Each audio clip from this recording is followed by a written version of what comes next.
Hi everyone, and welcome back to The Knit Shift.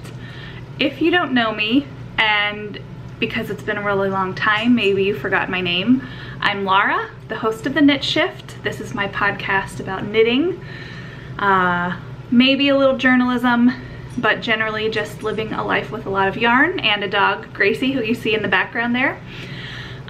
It's been a really long time since I recorded. I recorded episode 91, I think about 2 months ago. I briefly uploaded to YouTube only a kind of a 2-minute little update video sharing some news that I was moving, which I'll talk about in more detail now, or later in the episode, I should say. And I've been pretty silent. If you follow me on Instagram, you know that I started a new job and I moved, so this is my new home. Welcome. It's lovely. I love it. The lighting is much better now that I'm looking at myself in the little viewfinder above while I record, and I think the light looks fantastic. I've got windows on the wall behind you that I've opened up the blinds to let the light in. The light is much better than at my old place. So very briefly, here's the brief version of what's been going on. I got a job at the Washington Post. It's one of the biggest news organizations in the country.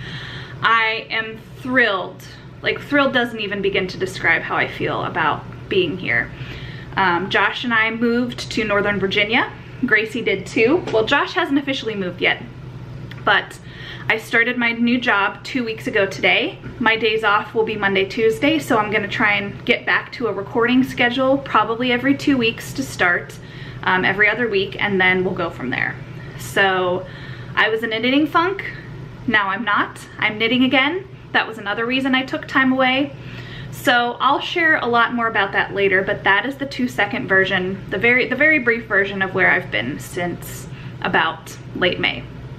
So thank you if you're still watching. Thank you if you didn't unsubscribe. Thank you if you reached out to me and said, hey, I hope you're doing okay. I really appreciate it. I hope those of you who watch will stick around now that I'll be back. I'm thrilled to be back. I've thought about this for the past 3 days. I've been really looking forward to my day off today so that I could record and talk to you guys. I just feel really fortunate to be where I am in my professional life, and my personal life, my new home, and my knitting life. So without further ado, we'll get back into the regular format and I'll share more details about my move and everything at the end of the episode in my usual kind of life chat segment. So apologies if this is a little bit disjointed, as many podcasters say, and they're right. I'm very out of practice. So without further ado, let's get to it. This is episode 92. Show notes can be found at theknitshift.com. This episode is available on iTunes and YouTube and will be embedded in our Ravelry group.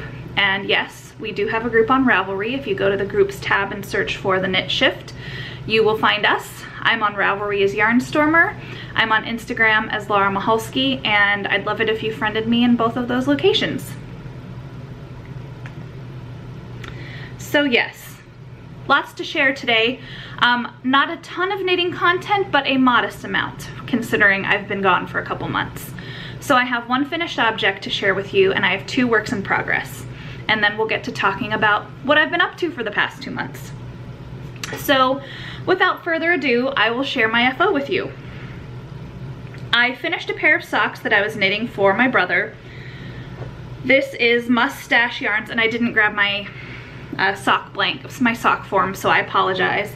These are socks for my brother in the Mustache Yarn Droids colorway. You can see I have not woven in my ends. I loved working with this yarn.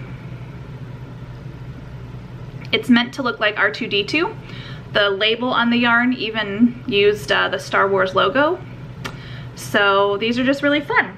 My brother is a big Star Wars fan, as you might imagine. And I got them to match pretty well. This was, I think, a 75-25 merino nylon blend. It's a little thin for a sock yarn. You can kind of see here. It's among the thinner versions. I think there was about 460 yards in the 460 yards in the skein. This is one of her perfectly matched sets, and this is all I had left from each ball of yarn. So not a ton. My brother wears a size men's 13 shoe, so the foot is quite long, and I used contrasting Loopy U leftovers for the toes and the heels. I think this is my 4th pair of socks for the year, which is kind of disappointing because normally I always end up with about a dozen pairs by the end of the year. This will not be one of those years because it's been such a bonkers kind of year for me. So yeah, so these are done. I am thrilled with how they turned out. These are gonna be a Christmas present for Josh, my brother. And yeah, I'm really happy to have finished a pair of socks because it's been quite a knitting drought lately. And this brings me to works in progress. I do have more that I'm going to share today. I've been knitting a shawl that I really can't wait to share with you guys, but I'm only gonna share the projects I've worked on in the past 2 weeks. I am living in Northern Virginia and I work in Washington, D.C. So I take the train to work every day, the metro, and every day except Sundays, because Sunday I'm working nights. I'm working nights more than I did back in Norfolk. So the knit shift is returning full circle to its name, you know, the knit shift, the night shift, which is why I named this podcast that. So I have a good 40 minutes on the train each way, 4 days a week to knit. And I love it. I love not having to drive. Driving here is a little bit insane.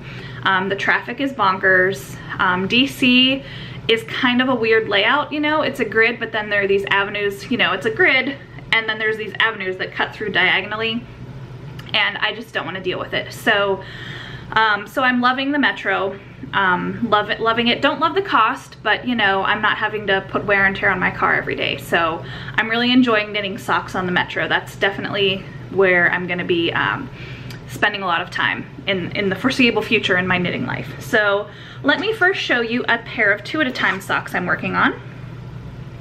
These, I turned the heels on these amid the craziness of the move. So the movers came to Norfolk August 7th or 8th. It was a Monday. I think it was Monday was the 8th. I could do the math on it. No, the 7th.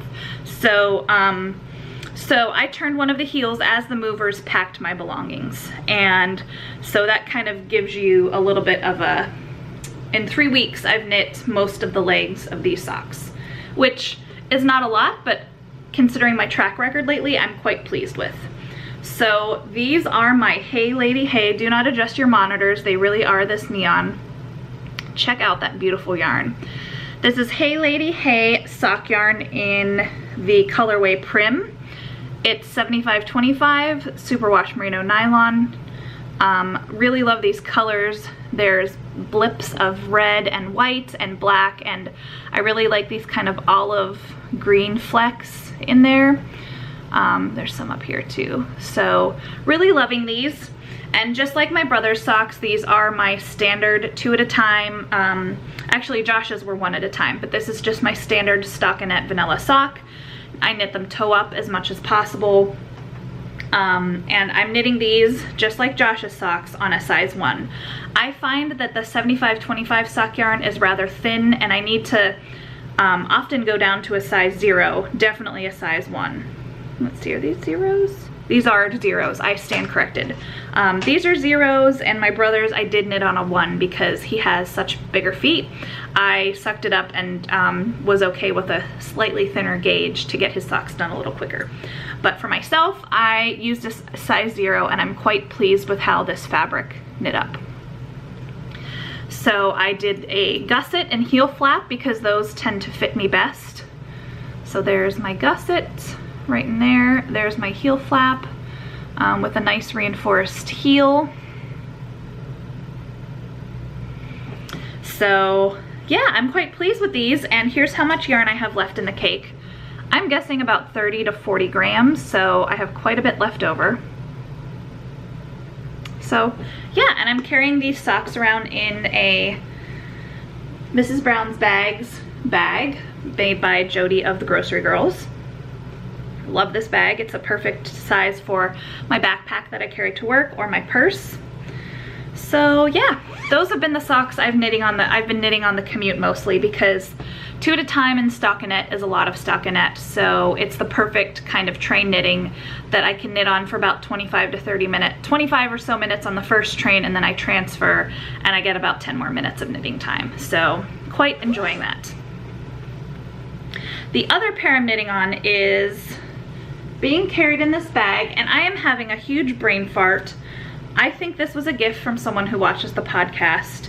I don't believe there's any tag information, but I love this bag. So if you made this bag, thank you so much. I use it all the time and I cherish it.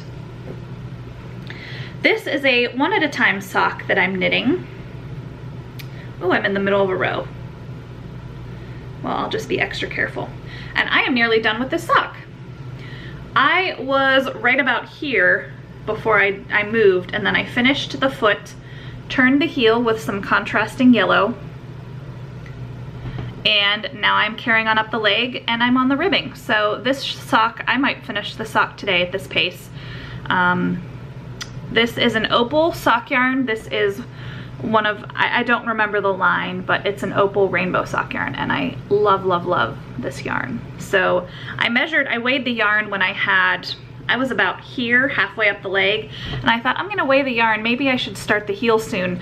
I still had 75 grams of the 100 gram ball, so I said, I'm gonna keep going. So I'm gonna make this ribbing quite generous. I'm probably gonna do an entire another repeat of the yarn up to the pink, because the toe of this sock begins with the purple. So I'm just learning I need to hide better if I want the socks to focus. So I wanna finish the cuff so that I can immediately turn to the purple to start the toe of sock number 2. So I will probably do another 30 or so rounds of ribbing on this. So really pretty. These are knit on a size 1. I think it's a size 1. Let's double check. Yes, this is a 2.25 millimeter size 1. So this is definitely a bit of a thicker sock yarn, as I find a lot of opal is, so a US 1 is usually what works best for me. I did do a Fish Lips Kiss heel on this sock versus a gusset and heel flap on the other sock. So with any luck, I will finish this sock today. And that is it for my works in progress. I don't have any stash enhancement. However, I do have several gift cards to spend at my new local yarn store. Some of my friends who watch this podcast, you know who you are, they got me a gift card to Fiberspace in Alexandria here in Virginia. They know that that's my new local yarn store. They know it's an amazing, amazing shop, and they chipped in and got me a gift card to say congrats for the new job. So thank you, ladies. And my coworkers at my old news organization took up a collection and also got me a gift card to Fiberspace. So well done, coworkers. You have done your research, because it's the best shop. And so I have a very generous amount of money to spend at Fiberspace sometime soon. I'm trying to wait and be mindful of what I want to buy. I don't know if I want to buy a yarn swift, if I want to buy a sweater quantity. I don't know. We'll see. So no stash enhancement. I very well might have bought yarn in the interim. Oh, I did buy yarn in the interim to celebrate my new job. I'll save it for the next episode. So that brings me to the end of the episode, which is just a general life update. So if you're not interested in where I've been and what I've been doing, goodbye, and I'll see you next week. And if you want to hear a little bit more about what I've been up to, feel free to stick around. This is a pretty, you know, I keep my episodes brief, so I am nothing if not efficient, so hopefully this won't take more than another 20 minutes or so. So I went to Ohio Mother's Day weekend, which was mid-May, and saw my family. About a week before that, my old boss in Norfolk, who now works at the Post, messaged me and said, hey, are you at all interested in taking the editing test to be a copy editor here at the Post? And he's asked me before, but it's never been the right time. Josh has been in school. I was really happy at the pilot, all that kind of stuff. And this time it was, he just asked me on a day that I was, I think, a little cranky, and I said, yes, I do want to take that test. So I got home from Ohio a couple weeks later, and I got the test in the mail from the bosses on the copy desk there. And if you don't know what a copy editor is, that's my title now. although the Post has a fancier term for it. Copy editors work behind the scenes to polish the stories after the reporters write it, after the reporters' editors read it. Copy editors work on display type on photo captions online, on headlines online, the blurbs that you read when you go to like WashingtonPost.com. There's always a blurb below the spotlighted stories. We write those. We do the same for print, all the big type, the photo captions, the refers to other stories, all that kind of stuff. It's not just that though, we work to improve a story and just kind of read like a reader advocate, you know, and if something doesn't make sense to us, would it make sense to the reader, that kind of thing. It's adding context to news stories. So that's what I started doing when I came to the Pilot back in Norfolk in 2005. And then I moved into management and I took on more responsibilities. So this is a return to my roots and I'm really happy to be doing it. So I took this editing test. It was a very long and involved process. It was about 20 pages. I had to write an essay. I had to edit the heck out of a bunch of stories and write headlines and all that kind of stuff. I spent almost 2 weeks on it. I mailed it back to the Post the day after Memorial Day, May 29th, I believe. And then I got a call from the copy desk chief, who's now my boss, and he asked if I would do a phone interview. I set it up for, I think the second Friday in June, right before, I think it was a week before Father's Day, like June 9th. Had the phone interview, it went very well. He said he wanted to bring me in for an in-person interview. It took a couple weeks to set that up, and I ended up having pretty short notice to come up to Washington for the in-person interview. And I should pause here and tell you guys, I've not had an outside interview for a job ever till the Post. I came to the Pilot, my old job, as an intern. They hired me in the middle of my internship, didn't have to interview for my job. I did some interviews when I moved into management at the Pilot, but they were often formalities. It was people I knew, so it wasn't especially intimidating. However, this is the Washington Post. This is one of the 2 biggest news organizations in the country. I got my schedule for I think they messaged me on Thursday afternoon and said they'd wanted me to come Monday night for a Tuesday interview. So I got the schedule and my first interview was with the editor of the Washington Post. His name is Martin Barron, and if you watch the movie Spotlight, you will know of him. I mean, it's a movie, but he was the editor of the Boston Globe when the team that looked into the abuse scandal in the Catholic Church, he was the editor when all of that happened. And he's an amazing journalist, an amazing leader, and I was super, super intimidated. He was my very first interview that day. I had multiple interviews with multiple people, but he and a managing editor were the first. So tremendously nervous. It went well. I was so nervous the night before. I stayed in a hotel right around the corner, met with some friends who work at the Post for dinner, and that was lovely, but it didn't help my nerves.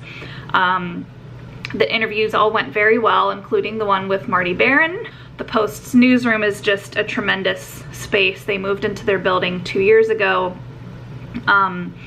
It's a beautiful newsroom.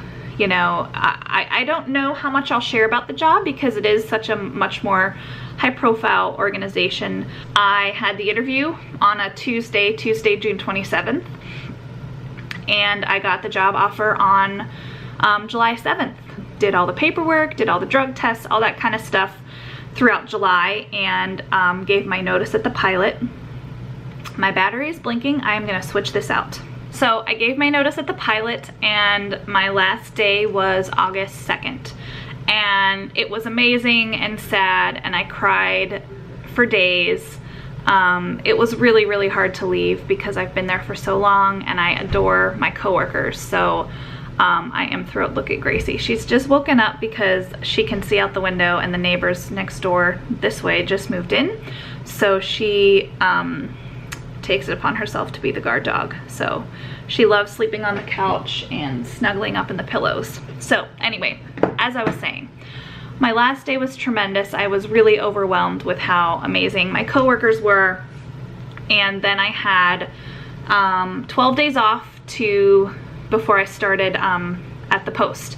So my dad and I, well, in the interim, you know, Josh and I found this apartment, signed the lease, all that kind of stuff, and the guy that lived here before us was a bachelor and had painted the walls like a poop brown. Most of the walls, not all of them, but I would say it was like 3/4 poopy brown. So the landlord said we could paint it, so that's what we did. My dad came down from Ohio and we spent 3 very long days, like 12 to 14-hour days, painting the place. So we painted all the walls. This room is this lovely pale blue green. I'm obsessed with it. I think it's so pretty. Okay, Gracie, that's enough. Thank you. We painted the backsplash in the kitchen, which you can just barely see over the back of the chair. It's a little too dark. But we did a bright blue backsplash in the kitchen. We painted the bathroom. We painted the bedroom. We also painted the ceilings. They probably hadn't been painted in a decade at least, we thought. They're bright and white. We painted the trim around the floors. We did everything. I had friends who live in the area come help, and they were amazing.